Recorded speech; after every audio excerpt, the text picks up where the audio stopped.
Welcome to Mershman Seeds Cup of Joe. On this episode, Ben discusses corn rootworm pressure, life cycle, and your options to suppress that pressure out in your field. We also cover sudden death syndrome pressure out in the field and how Saltro will help. Thanks for watching. Make sure you hit that subscribe button so you don't miss future episodes. Hi, this is Joe Mershman. Welcome to Mershman Seeds Cup of Joe. Today we have Turk and Ben and a lot of new topics to talk about. We'd like to start with Ben. So Ben, you've been in the field this week.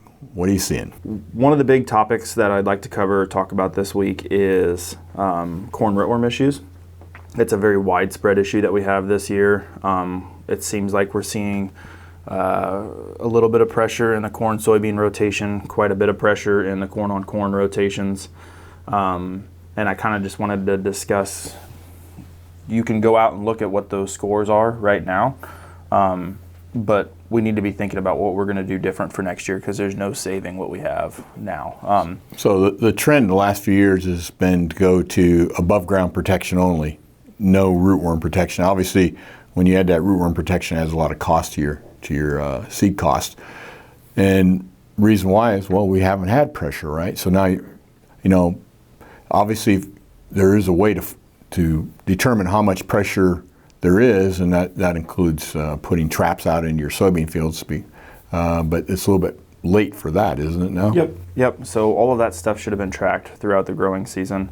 But the university people do it, right? Yeah, there is some university people and some trusted agronomic advisors. There are sticky traps up there at this plot that I was at the end of the week this past week, and we really need to start thinking about how we're going to manage that corn rootworm for next year. So the adult corn rootworm, basically the larvae feed on the roots, but when they become adults, the adults go to the soybean field and lay their eggs because they, for some reason, know that that's a good chance that that's going to corn. Is that the way that works? So that would be in a alternate host crop corn rootworm, and they call that extended diapause is when they actually will overwinter for an entire year and come back in the cornfield the following year. So the northern corn rootworm has the ability to do extended diapause. Alternate host is when sometimes they will go to the soybean field next to the cornfield, knowing that it potentially could be corn next year. But the majority of the problems that we're having is in corn-on-corn fields. Yeah, and for an adult to lay their eggs, they need cracks in the ground, right? You got to get those eggs down in the ground. So, is it going to favor drier areas more likely to have more pressure next year than the wetter areas? Typically, what you see when you have a really dry fall, it's easier for that beetle to crawl down a crack, and they can crawl down deeper. So, when you see a dry fall, cracks in the ground, it means a longer hatch period the following year is what I see from that situation. If they're all of them are only 4 or 5 inches deep, if it's not a lot of cracks, then you'll have a shorter window for those rootworms to hatch because it's based on heat units. I mean, they have heat units to the old lightning bug theory. When you see lightning bugs flying around your house, that's when the rootworm larvae are hatching, right? Same amount of heat units for lightning bugs and rootworms. So but the cracked ground, they go deeper. Takes longer for those heat units to accumulate for them to hatch, and then a longer feeding period the following year. So that's another issue that we'll have to be paying attention to. Well, a few years ago we had this really, really wet June, and then a lot of the larvae died from lack of oxygen, right? So that reduced our pressure. Now we're building back up, and so you're seeing damage to the corn roots right now, which you can obviously dig your corn roots right now and ascertain how much damage you have right now. Correct. And that is usually a pretty good indicator of what next year is going to be like, unless you had some torrential downpours in the month of June that would have starved those larvae off after so in the main areas where they're reporting a lot of damage are in some of the drier areas from what we're talking about here. So you need to plan on, if you have feeding this year, you should just probably plan on the fact that there's a high chance that you could be seeing it next year. Yeah, and how bad can rootworm get? Well, I can tell you. I remember when the first rootworm trait came out. Obviously, what you wanted to do is demonstrate high pressure, how it would work. Well, the best way to get high pressure is to plant pumpkins the year before, because pumpkins must taste like ice cream, because every adult comes in there to lay their eggs. And the following year, then you plant corn. And I remember we beat a non-rootworm hybrid by 125 bushel. Our hybrid was rootworm resistant, following pumpkins, and theirs was not, and it was 125 bushel. And so rootworms in high pressure can really knock your corn yields. Yep. So what are our options for 2022? We can be planting Smart Stacks or Duracade options. Duracade is the Syngenta trait that is a pyramid trait that should have decent, good efficacy against rootworm pressure in the Stein corn platform. There are areas where all of the pyramided stacks that we're looking at are seeing some failures. Some resistance. Yep, some resistance has been built. And there's kind of a question on whether the pressure is that high or if we're actually seeing efficacy issues. It's probably a combination of both. But Aaron Hodgson from Iowa State had a really nice video that they published the middle of July. We can link to it here, about all things on how to look at your rootworm and what your options are for next year. But insecticide is going to be your second option if you want insecticide dry or liquid. So we can be running insecticide, or there's a new trait technology, and I haven't even looked at what company it's coming out from, but there is an RNAi stack that is supposed to be pretty effective on corn rootworm, and that's something that's in the trial phase this year, limited launch next year. So we'll be looking out for those things as they come down the pipeline. What about rotating your source of resistance? In other words, go from these are all proteins and slightly different, have different attachments in the gut of the larvae. Is there some benefit to rotating, like Duracade to Duracade from say a Smart Stack? Well, I would say that the newest trait on the market, or the newest gene, the newest protein that you're talking about, is probably the most effective because there hasn't been as much exposure to that protein. Duracade is the newest on the market. Smart Stacks have been around since 2010, 11, 12. Am I off on that? That's pretty close. Pretty close, yeah. Duracade, if you go back to season 1 or 2 of Cup of Joe, we were always talking about when are we going to get our Duracade launches. So it's a fairly recent product on the market, and it should have decent efficacy against the corn rootworm issues that we're having. But we need to know what the pressure is. We need to be out there and know what the problems you have, because if you don't know what the problem is, you may not have the right strategy to handle it. Get your shovel, dig up some corn plants, take them back to the shop, put them in a 5-gallon bucket and let them soak with water, and then take a garden hose, rinse those roots off, and then see if you got some chewing. If you got chewing, that means you had rootworm. If you got rootworm larvae, you got rootworm adults. If you got adults, they're going to be laying eggs. Yep. So if you take each, when you're doing you're looking at that, basically there's 3 sets of nodal roots on that corn plant that are in the ground. They're going to be this set here, there's going to be a set underneath, and then a set underneath that, and each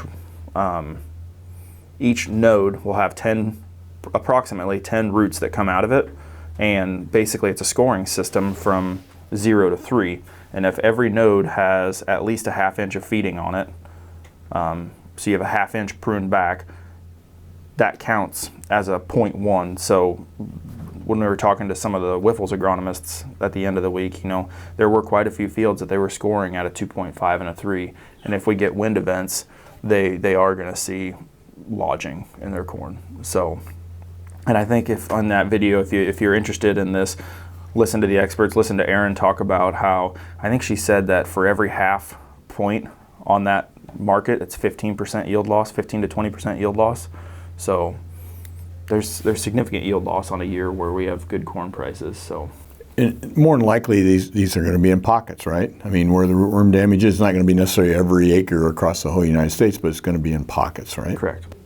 So do some research, get ready for next year. Yep. And if you're buying a new planter, consider putting insecticide boxes on it. Yep, because it's a completely different mode of action, and it's another way to keep control. Yep. So the second thing that I wanted to talk about, we have anecdotal evidence of certain varieties that are sales managers who are constantly out in their field scouting. They have talked about certain varieties that seem to handle a light whiff of dicamba better than others. And Stephen Wessel from southeast Missouri went through his plot that had some dicamba injury to it. And he went through and scored what he thought the injury was at the time that they saw injury, and he went back 2 weeks later and scored it. And what the trend that we are seeing is a lot of our experimental varieties and a couple of our newer varieties from our year 20 launch can handle this lighter whiff. It seems they recover in a little bit faster pace, so they may not cup quite as tight when they're originally exposed to it. So the anecdotal trend we've kind of talked about when you asked Harry, are we selecting for this? And he goes, well, that's a very good possibility, because we're looking at products that perform better under these environments. Yeah, so our newer products are actually trending faster recovery time when they get hit by dicamba. At least that's what it kind of looks like. And we're going to put this data up so you can see and look at these are all group 4s. There's a couple group 3s in there, but take a look at 7/16/21 and then look at 7/30/21 on a 1 to 9 scale. 9 would be no damage, 1 would be really bad, and just kind of interesting information. But we have a couple products that 2 weeks later they were virtually showing no damage to dicamba. This is not in any way we're ever going to have resistant varieties, but we are seeing that we got certain products that are better at recovery than others. So just an FYI, I guess you would say. Yep. So some of the products that are in the lineup that if we're not talking about some of the experimental, some of the products, and I think a lot of sales managers would back this up as well, is an Atlanta is a very decent product for quick recovery. And then the Nashville is also very quick for recovery. So our 2147 and our 2045 Enlist E3 products seem to work extremely well. And then all of our group 3 products that will be in the lineup a year from now that we've got in the plot as EXPs just seem to be much better. Yep. So anyhow, take a look at it and scratch your head and pay attention, I guess. Turk, what do you have for us today? Oh, I was reading an article about this week about John Deere acquired Bear Flag Robotics. The ag industry isn't exempt from labor shortages, just like every industry that we've been hearing about. The restaurant industry is really tough shape, trying to find a place or people to work for them. I mean, it's across the board. It's everywhere. Farmers are not exempt. John Deere feels that the future is going to be robotics, tractors, to help farmers be able to manage their labor situation and go over more acres and without having to actually have anybody in that field. So that's the news. This is the second one that John Deere has bought recently. So they're getting geared up for this to be a trend for sure. Other thing I wanted to talk about is I like to predict the future a little bit if we can, but this is that time of year where in the next few weeks we'll start be hearing people talk about sudden death syndrome.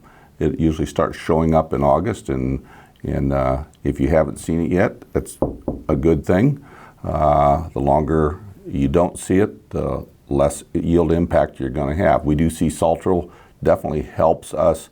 Seems like even if you do start seeing symptoms, they're less severe. Kind of like Saltro kind of works like a vaccine does, and if you do get it, you're going to get through it much easier than without it. So those are the two things that I wanted to talk about. Also, the most recent forecast that I seen, long-term forecast, was above normal temperatures for the next 30 to 60 days, which means a late fall, which means these late beans has got a good opportunity, and late planted corn has a better opportunity to reach their full potential. So that robotics thing, I've been thinking about that, Turk, a lot, and I can just envision this. I can envision two 90-year-old farmers going into the convenience store. They got their smartphones, and one looks at the other one and says, "Well, how many acres did you plant last night?" And one farmer says, "I planted 400 with my robotic tractor last night." And he goes, "I beat you. I planted 450." Yep. Because that's going to change things. I mean, we can't hardly keep up now. Just imagine if farmers plant 24/7. Yep. That's going to be interesting. Well, I don't think you're going to look forward to what I have to say from the standpoint of my jokes. This one here, they're so bad that I'm going to give credit to the people that gave them to me. And one of them's from Dave O'Hara, from Dave O'Hara Sports. He does a Hawkeye show statewide now. And this one here is, what did the magician say to the fisherman? What did the magician say to the fisherman? Pick a cod, any cod. Okay? Okay. Now, I don't know if you saw this in the paper the other night, but I read it and I couldn't believe it.